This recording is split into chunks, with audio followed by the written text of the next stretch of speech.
Sur le plan de la sécurité à présent, Stéphane Ravier, cette nuit, malheureusement, un policier a été percuté dans l'Essonne par une voiture alors qu'une patrouille voulait effectuer un contrôle. Ils sont devenus des cibles vivantes, les policiers. Oui, l'uniforme ne fait plus peur. C'est effectivement devenu une cible, et pas seulement l'uniforme du policier, d'ailleurs aussi du pompier, l'uniforme de l'employé des télécoms, tout ce qui représente en fait la France. Il y a une haine anti-flic, il y a une haine anti-française, un racisme anti-français. C'est vrai que la police est aux premières loges, c'est le dernier rempart, c'est celle qui est là pour empêcher la guerre civile. Donc on s'attaque à la police, et on sait que le policier ne se défendra pas parce que il a les consignes, voire les ordres de sa hiérarchie de ne pas se défendre. Un racisme anti-français, quel rapport avec les attaques par rapport aux policiers ?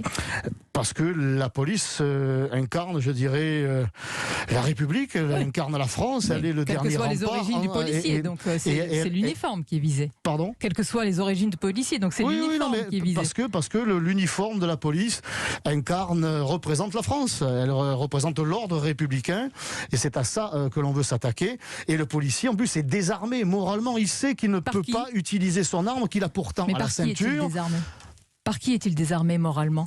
Par sa hiérarchie, qui elle-même tient des ordres du préfet, qui lui tient les ordres du ministre. Oh, pas de vagues. Oui, mais à force que l'on refuse de faire ou d'empêcher les vagues, eh bien c'est un tsunami d'insécurité qui déferle dans notre pays jusqu'à un début de guerre civile. Donc les policiers ont des armes, mais ils ne peuvent pas s'en servir.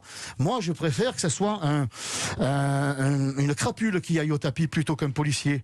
Mais après les attaques il faudrait que les policiers puissent avoir en fait, vous le voulez instaurer dans le droit une présomption de légitime défense pour les policiers. Moi, j'ai proposé au Sénat il y a plusieurs mois, j'ai déposé une proposition de loi instaurant une présomption de légitime défense pour les policiers, qu'ils puissent être convaincus à un moment donné, de pouvoir se servir de leur arme quand la situation l'impose. Et pourquoi ça n'a pas abouti ?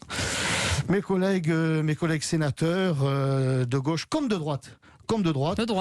Mais Frédéric Pechnard en ce moment demande cette présomption de légitime défense. Oui, il se réveille sur le plan médiatique, mais quand il faut passer à l'action, c'est la salive, ça coûte rien, mais passer à l'action, c'est autre chose. Eh bien, mes collègues, les amis de M. Pechnard, ont totalement ignoré cette proposition de loi qui est pourtant du bon sens. Après les attaques de policiers à Herblay, l'attaque du commissariat à Champigny, les syndicats de policiers sont reçus demain par le président de la République. Est-ce que c'est une marque de soutien au plus haut niveau ?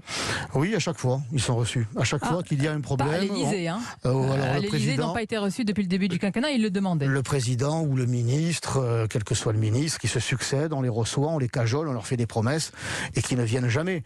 Ils sont à bout de force là. Les policiers sont à bout de force, et pas seulement physiquement, moralement, ils n'en peuvent plus.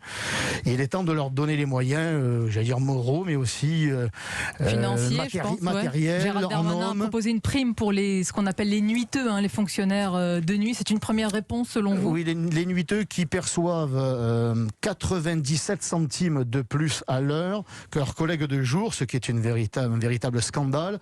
Il leur faut aussi des hommes, des femmes, car ils ne sont pas assez nombreux. Mais on va leur faire des promesses. On en a tellement fait, des promesses. Le gouvernement en a tellement fait, au personnel soignant par exemple. Eh bien, loin d'être appliquées, ces promesses, ces promesses non tenues font qu'aujourd'hui, je l'ai dit, les infirmières démissionnent.